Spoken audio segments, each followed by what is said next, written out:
So question 1, calculate the degree of unsaturation.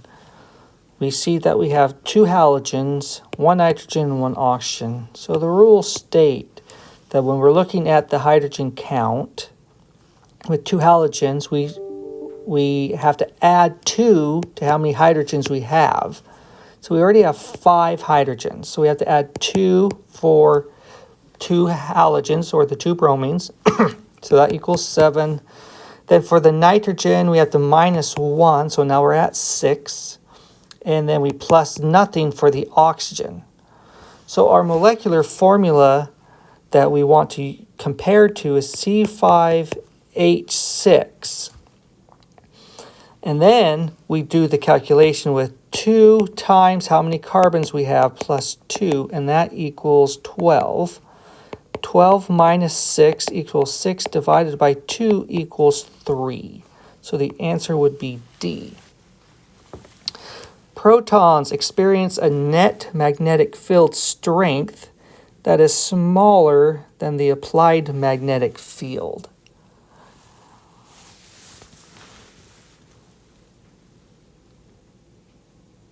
So we think about that. So if we have a proton, okay, and we have an external magnetic field, okay, and if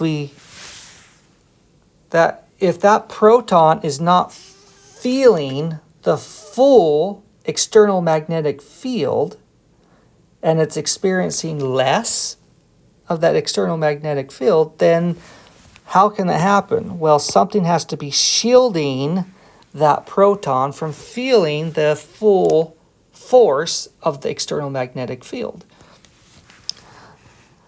Or said another way, the applied magnetic field. So that makes number 2 B. Which of the statements given is true about the shape of the signal in a proton NMR? It indicates the number of neighboring protons. That is true. It indicates the number of protons in the signal. No, that's what integration's for. It indicates the electronic environment of the neighboring protons. No. Because it's telling us, that signal for that proton is telling us what its electronic environment is, not what its neighbor's environment is like. It indicates the electronic environment of absorbing protons. That's kind of saying almost the same thing as C. It indicates the number of different protons.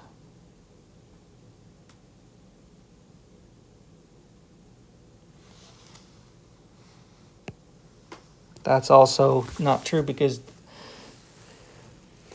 the multiplicity is the splitting pattern. And that just shows us what its neighbors are doing to its electronic environment. So A would be the correct answer for that one. Which of the protons shown appear farthest upfield in the proton NMR?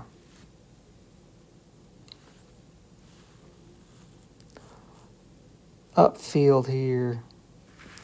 So that one's going to be the furthest downfield.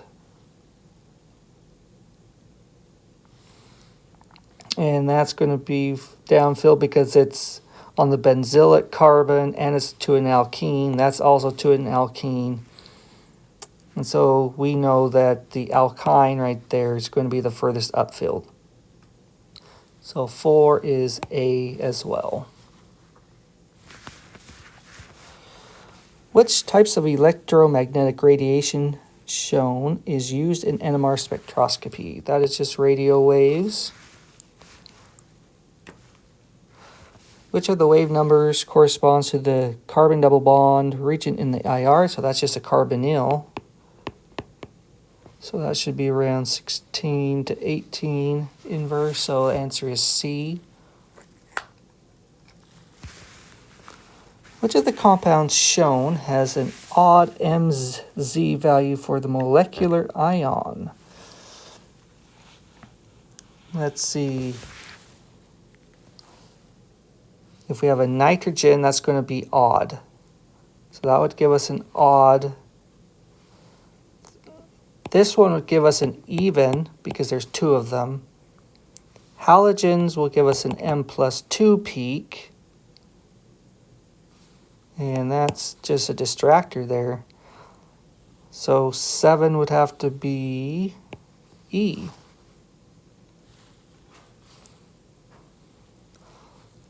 Eight,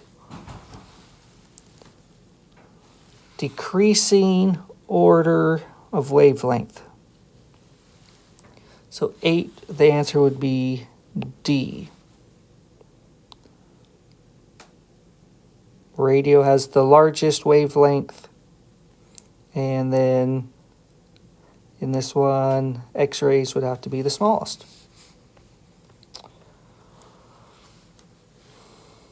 Which of the given compounds has the lowest wave number for its carbonyl absorption?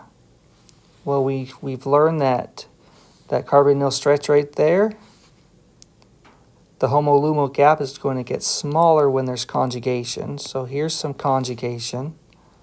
That has no conjugation.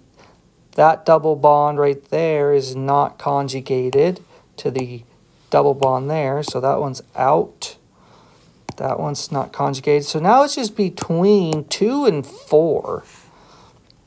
And we can see that there is going to be a resonance structure here. And there's also a resonance structure here. But look at what carbon or molecule 4 has that carbon 2 does not. It has that lone pair that can help push those pi electrons to weaken that carbonyl stretch right there. So 9 is going to be D. Okay. Protons A and B in the compound are what? What's their relationship? If you take that molecule that's in the plane right there and rotate it 90 degrees out of the plane and look straight down it, you're going to see a plane of symmetry. There's no axis of rotation. And so there's no axis of rotation, but there's a plane of symmetry. So that makes those two protons enantiotopic. If you want to do the replacement test, you could. If you'd like, we could draw it like this. Let's keep it consistent. We have the dash coming out this way.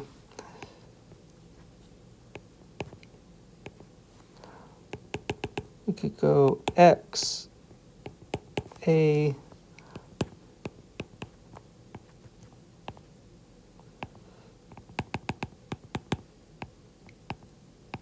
X right there. Call that molecule A, that molecule B. And hopefully you'll see that when you take molecule B and rotate it, you'll see that you have a plane. Let's see here with double bond.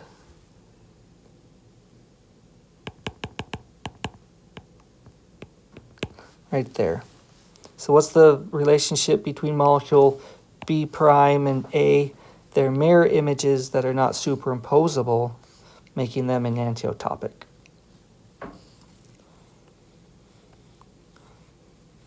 Determine the multiplicity and predict the chemical shifts of the 4 signals in the expected NMR spectrum. Okay, so we're just basically going through to see if we can find any mistakes, really. So does this proton, does that give a singlet? Whoa. Yes, that one checks out. Does the 4.2, does this one right here, does that give us a triplet? Yes, it does. Does this one right here, does that give us a triplet? Yes, it does. And would you predict a sextet for molecule for this guy?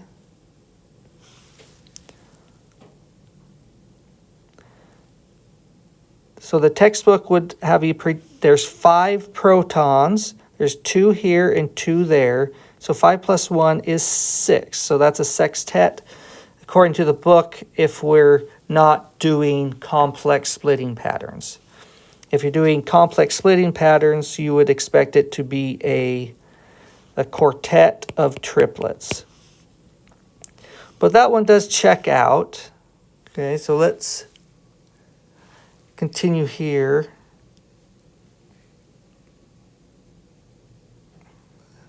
So that all checks out. If we go to molecule 2, let's see here. That one gives us a singlet. Yes. Does this one give us a triplet? Yes. Does that one give us a triplet? Yes. And does that give us a sextet? Yes. But now let's take a look here. Now, what's the difference between those two? The splitting patterns are good.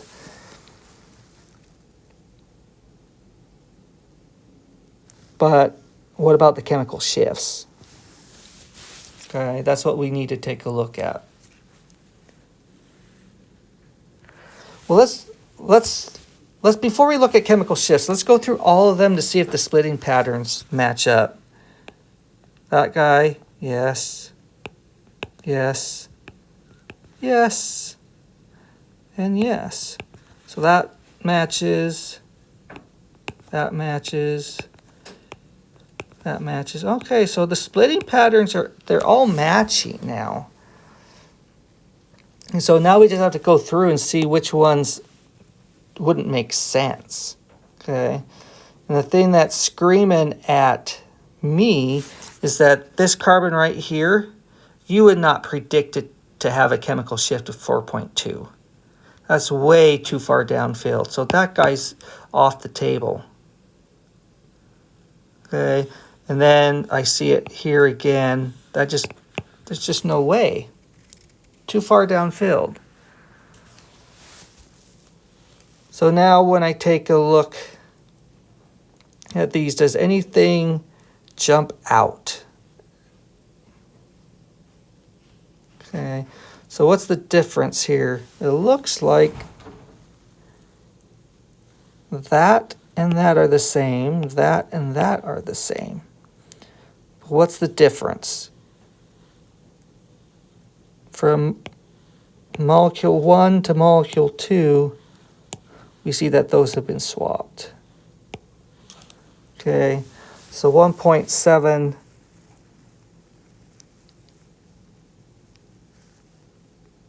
right there.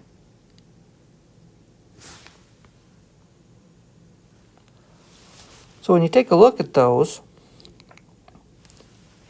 I'm thinking, let me erase this a little bit here, okay?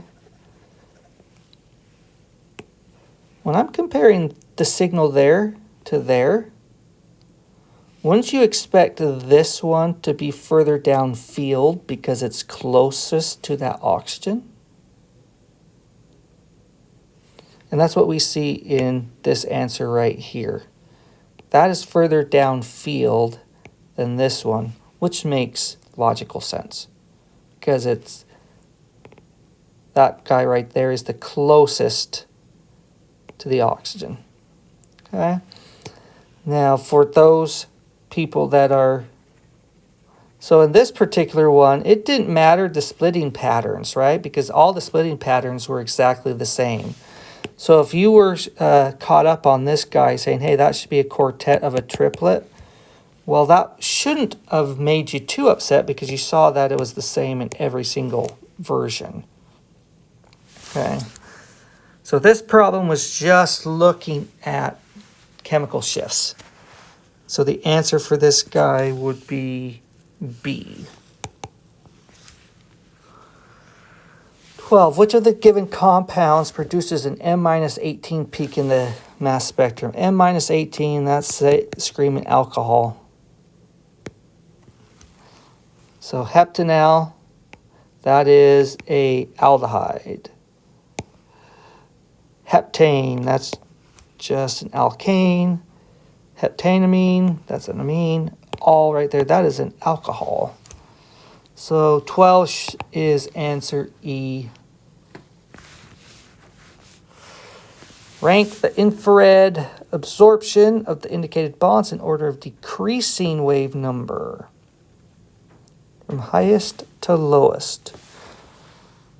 So if we take a look at Hooke's law, when we look at all our examples here, we have hydrogen, hydrogen, hydrogen, carbon, carbon, carbon. So the mass right here is, we're not worried about that. So what are we worried about? We are worried about the spring constant, which is K. And so that tells us, hey, this guy is sp, that carbon that I'm pointing to, that carbon is sp2, and that carbon is sp3. And so which bond is going to be the strongest? Now, when I say which bond is going to be the strongest, I'm looking at that bond right there, or that bond right there, or that bond right there. That's the bond that's stretching. And which of those bonds has the tightest or strongest spring? It's going to be the one that has the most S character, which would be sp. So if that spring constant is larger, then that's going to make the frequency larger. So the largest one in this one is going to be that one. And then the smallest would be that one. So answer E. 14. Which of the chemicals shown produces the the molecular ion peak and the M+2 peak of equal intensity? Well, we know that has to be bromine. Question 15. The proton NMR spectrum of bromoethane shows a signal at 3.5 ppm when the spectrum is recorded using a 60 megahertz spectrometer. What do you expect to see of the signal with that 300 megahertz? Well, as we've discussed in the videos, we use parts per million because it has normalized all the values across all of the NMR instruments. So if you have a signal at 3.5, you should still see the signal at 3.5 in a different instrument.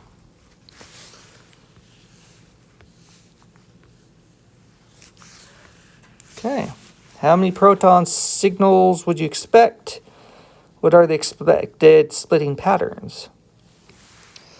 We could, let's see here, let's zoom in a little bit here. So that's A, B, C, D, E, and F. So A is going to be a singlet. B is going to be a singlet. C is also a singlet. D is a triplet.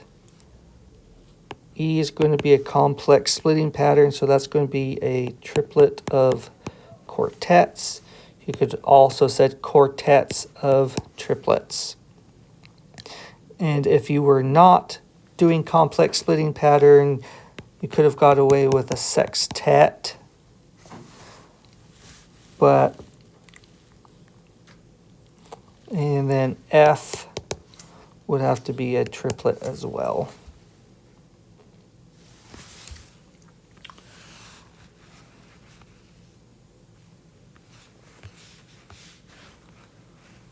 Okay, so this one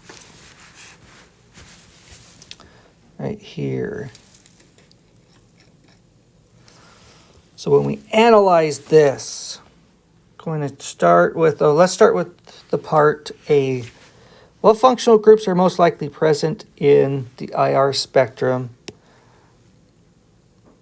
According to the IR spectrum, right there, we see a carbonyl. That's an issue. We draw our line down 3000. We should have some carbon-hydrogen stretches from an sp3 hybridized carbon. And then we have this signal right there, around, what, 2100-ish. And so that should imply a carbon triple bond or a carbon triple bonded to a nitrogen. Those are the possible functional groups that we see there. What is the hydrogen deficiency or the degrees of unsaturation? Well, we have the formula C5H7NO2. So how many hydrogens should we have? Well, 7 minus 1 for the nitrogen. That should give us 6. And then we do nothing for the oxygens. So our formula should look like this. So 2 times 5 plus 2 equals 12. 12 minus 6 equals 6. 6 divided by 2 equals 3. Let's see, did we...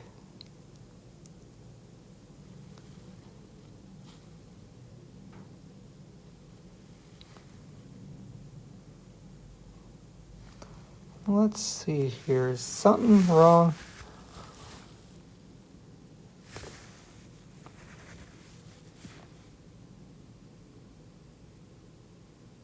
Nope, 3 degrees of unsaturation. Okay. So that makes sense.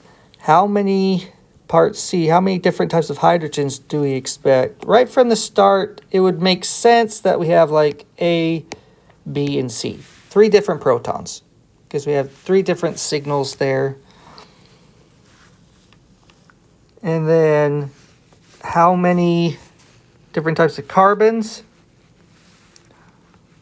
Well, I see how many signals? 1, 2, 3, 4, 5. 5 signals, and I have 5 carbons. So there's no overlapping carbons. So yeah, 5 carbons then. Based off of the carbon-13 NMR. Now we have to come up with a reasonable structure here. I'm pretty confident I have a carbonyl. I have something like that. I have a triple bond somewhere. And so if I have a triple bond and a carbonyl, then that accounts for 3 degrees of unsaturation. And then when I come to the proton NMR, I'm going to take a look at the signals here. And I see the shape or the size of this and that is the same. Okay. And then this guy right here is slightly bigger.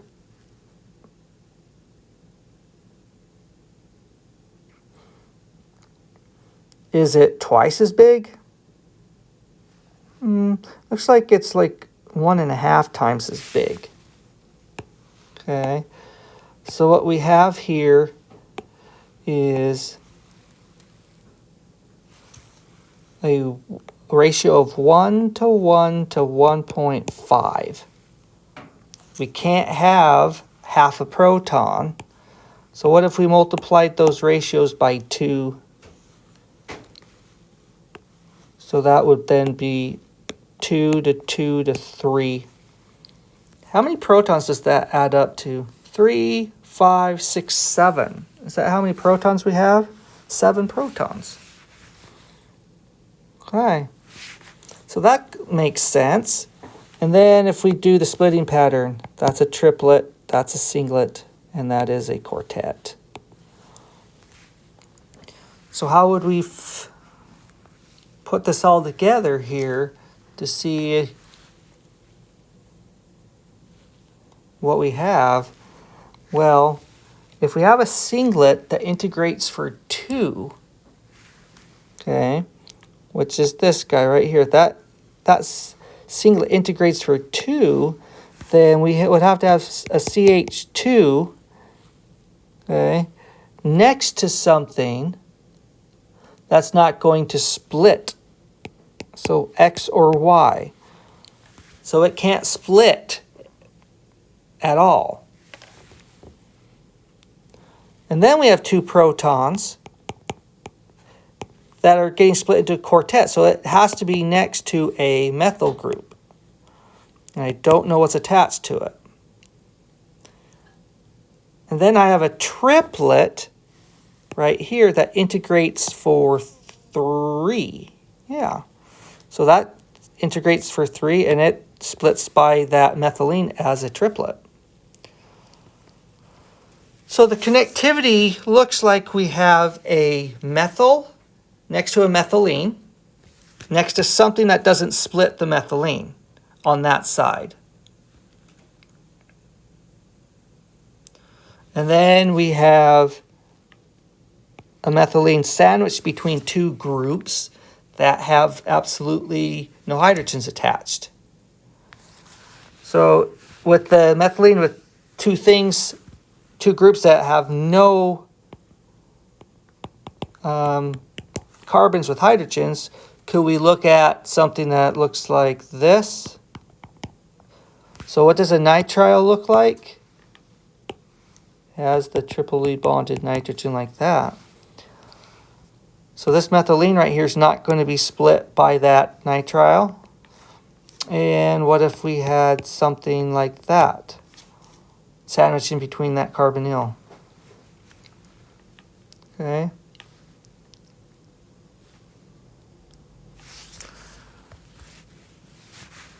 Now take a look here.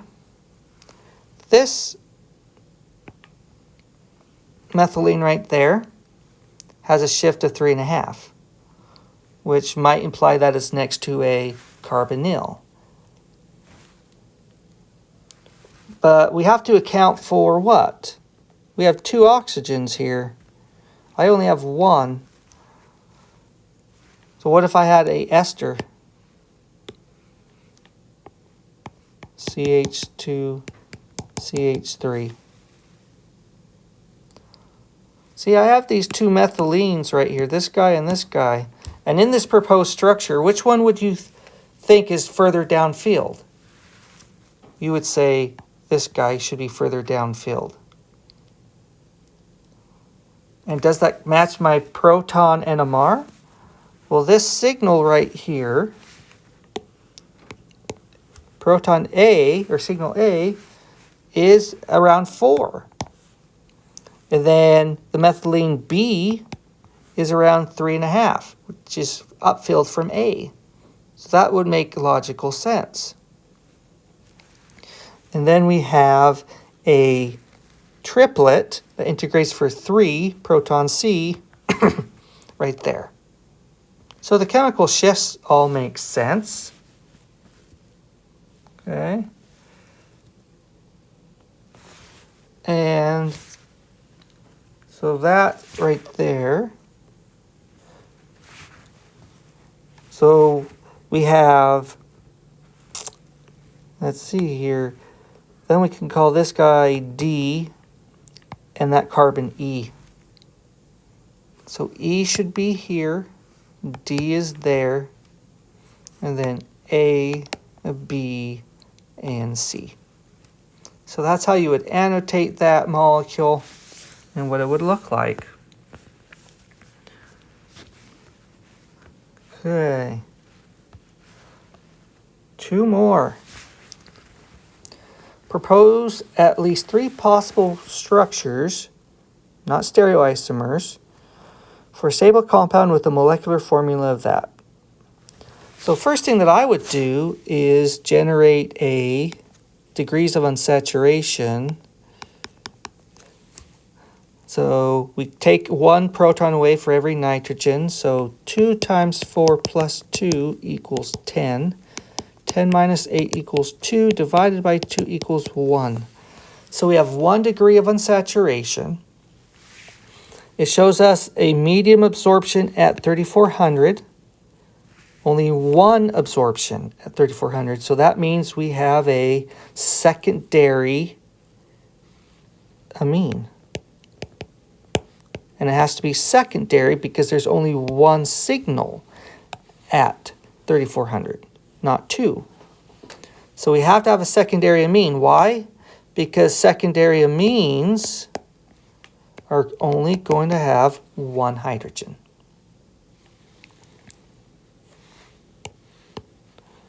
And then another key piece of information here is no signal there. So that means that we have no carbon-carbon double bonds right there. So with that information in hand, how can we have a degree of unsaturation of 1 with no carbon-carbon double bonds? Well, that gives us rings.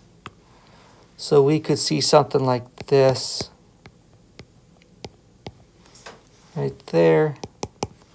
So that's a secondary amine with 1 degree of unsaturation. We could have a ring like this. That's a secondary amine. We could have something that looks like that. Or like this. That has to have a hydrogen. What's some other structures that we could come up with that matches all this data right there? Because when you look at each one of these structures, you'll see that they have 4 carbons, 9 hydrogens, and 1 nitrogen. Okay, we could draw another nitrogen species in a 4-membered ring like this, and put the carbon somewhere else. Those are constitutional isomers. And then you could have had a 5-membered ring like that. So understanding the data, what it's describing, would help you to figure out how to draw at least 3 of those. Okay, last problem. That is the last problem, right? Yes, it is. Okay. The mass spectrum of unknown.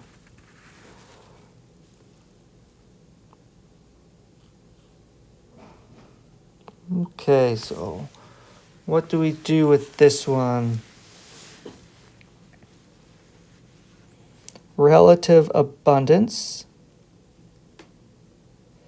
The molecular ion peak. The M+1 peak is 29%. Okay.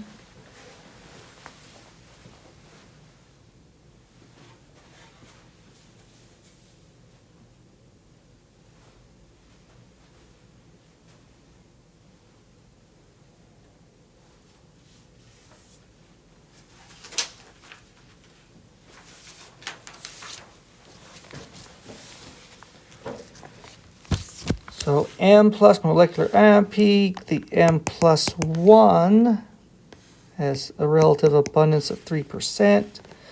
Calculate how many carbon atoms there are.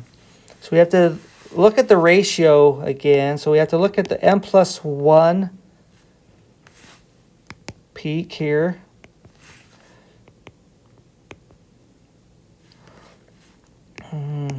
And compare it to the molecular ion peak. So that's 3% divided by 29%. And times that by 100. That's going to give us an answer of 10.3448%. Okay. So that's saying that the M+1 peak is 10.3% as large as the molecular ion peak. And then we're going to take that value and divide it by 1.1%. And because that's saying for every 1.1%, we have a carbon-13. And so that's going to give us an answer of 9.404, which is approximately 9 carbons.